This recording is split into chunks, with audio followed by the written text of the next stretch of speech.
What up, Screen Fiends? I'm GB, and you're tuned in to Headz TV, where we like to discuss all the wonderful things appearing on your movie and your TV screens. In this episode, I'm going to give my predictions for the next episode of The Walking Dead. That's going to be Season 8, Episode 3, titled Monsters.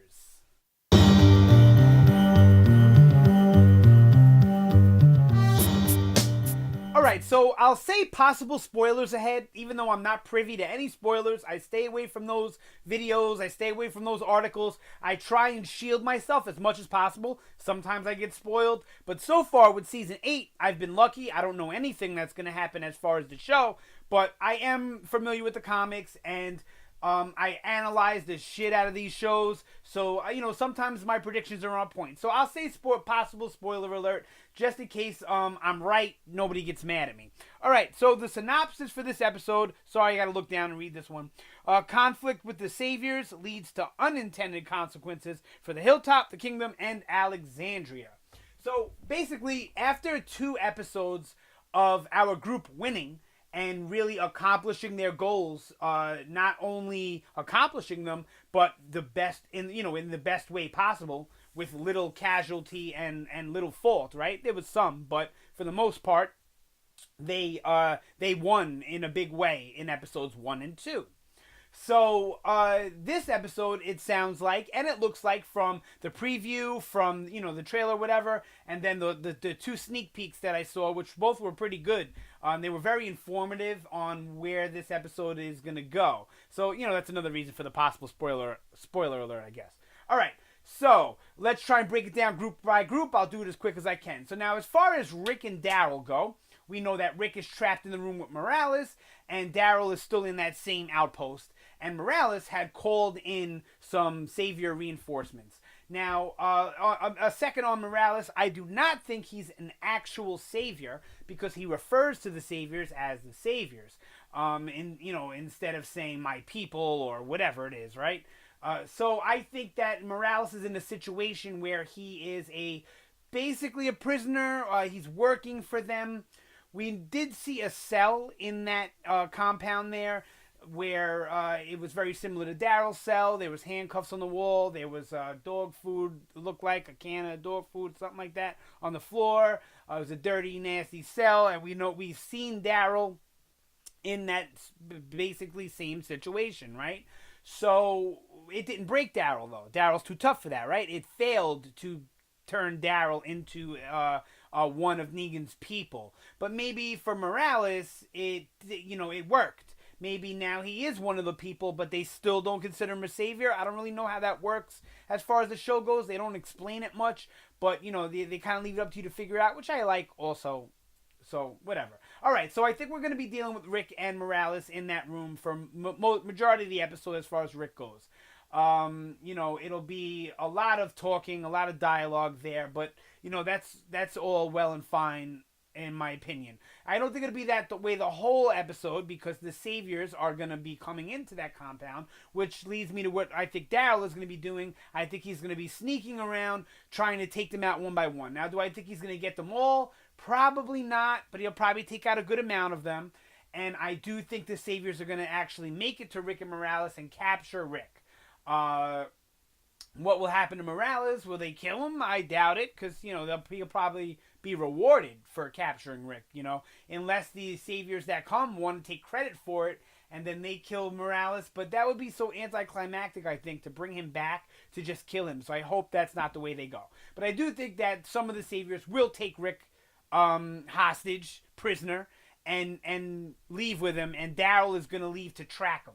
That's what I think is going to be our ending to that part of the story, which will lead us into, whenever the next episode continues it. I don't think it'll be episode 4. I'll give a little bit more on that in a second, but I'll just say it now, because I think episode 4 is going to be dealing with just the sanctuary. I don't think we're going to get any of our group. So all of the endings at the end of this episode 3, I think are going to kind of, we're going to be left hanging like on cliffhangers in a way until episode 5 or 6, whatever. All right, so that's where I think Rick and them are going. Let me move on. You know how I get with the rambling. All right, so now I think Ezekiel and Carol and that group, I'm not going to say too much about that because I think heavy spoilers there from the comic. And I think that's why we don't see a lot of them in any of the promo material for this episode. Because I think this is going to be where most of the action, the heavy action anyway, takes place. I think we'll get some with Rick and Daryl, but I think most of the heavy action will be with the Kingdomers. I don't know why I'm quoting, whatever. So there's going to be huge losses. That's all I'll say for Ezekiel, Carol, and the Kingdomers, all parties involved. Huge losses that will affect everyone in a big way. And it will do a lot to propel the story forward for these characters for the rest of the season. That's all I'll say about that, but huge losses. For the fans, for the characters, for the show. Let's just say that, right? Okay. So that's where I think that's going to play out. Not much to say, but you feel where I'm going, I think. Especially the comic readers, you know where I'm going with it. All right. Now, as far as Morgan and Jesus and Tara, they're transporting the prisoners from that outpost to wherever they're taking them, Hilltop or Alexandria, wherever. So we see from one of the promo images, we see not images, the videos. We see that Jared, he's the long-haired savior that was with the group that was trading with the kingdom, that he was starting all that problems, all that beef. He killed Benjamin, all that stuff. So we have him antagonizing Morgan. Morgan looks like he wants to kill him, and then it looks like it's going to be a walker problem. So I think most of the action here is going to be dealing with walkers, but I think it's going to be, some nice gruesome stuff that we, don't get in The Walking Dead as often as we used to, or as often as we should. But I think it's going to be, some good zombie action there. And we'll probably get some of the saviors fighting back, maybe trying to use the walkers to get away. And, this is going to create conflict within the group. I'm thinking maybe we'll even see the Jesus-Morgan fight, the Jesus-Morgan standoff.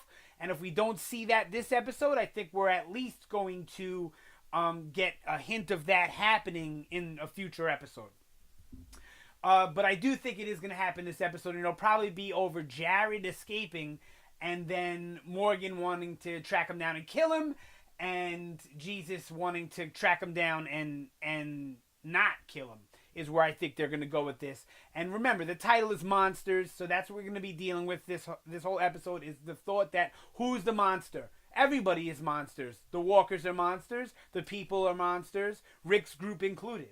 Everybody's monsters. Saviors, Rick's group, Kingdom, everybody's monsters when it comes down to it. And I think that's going to be the big argument in this episode. And we'll probably see that through Morgan and Jesus. So I'm excited to see how that one plays out as well. I don't think there'll be a lot of big deaths there. I think some Hilltoppers or some random Kingdomers will die. Maybe even some of the Saviors will die. The Savior prisoners, but I don't think it'll be any big, huge deaths. I don't think Jared is going to die either. Maybe, but I don't think so. Not this episode anyway. I think they want to build that rivalry and that tension a little bit further, maybe at least to the mid-season or closer to it. All right. So I talked about Kingdom. I talked Aaron and his group, the Alexandrians. All right, so we know that Eric got shot. It's a gut shot. That's a very painful and can be fatal if not treated quickly or right.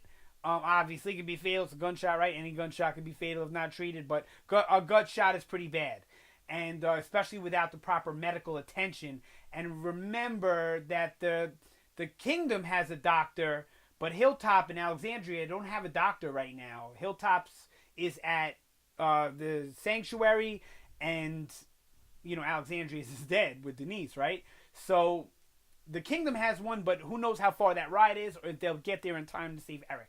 Now, this is a comic book spoiler, so I guess turn away now if you want, but common sense tells you that Eric is going to die.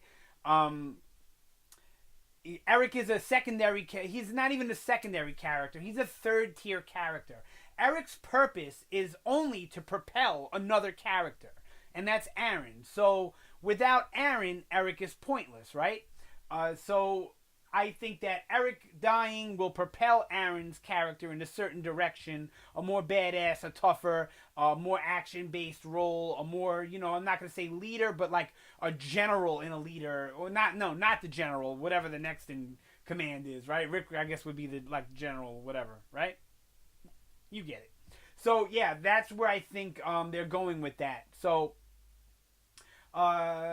I think Eric will die, like I said, which will propel Aaron. Now, I think that's going to be a small part of the episode, but we'll probably learn a little bit more about their attack. If you watched my review on episode 2, you know that, I kind of like the way their attack unfolded, but I think there should be a reason as to why they didn't just gun everybody down and they were drawing the walkers there instead.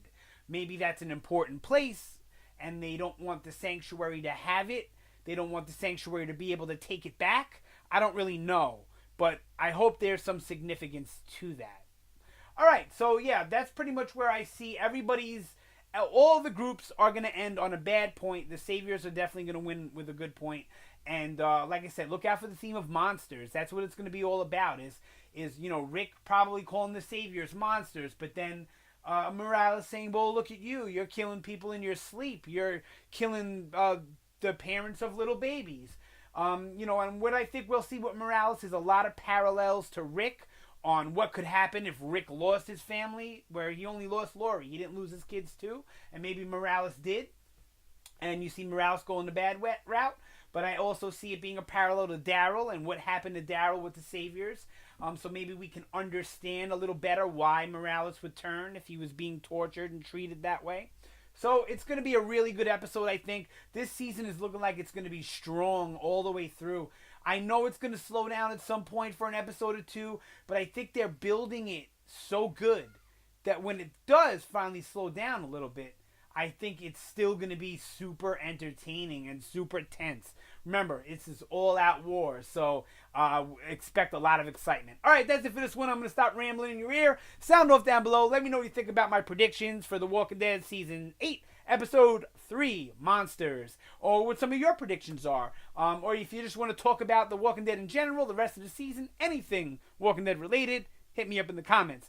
That's it for this one. You guys have a fantastic day. Thanks again for watching. Always appreciate it.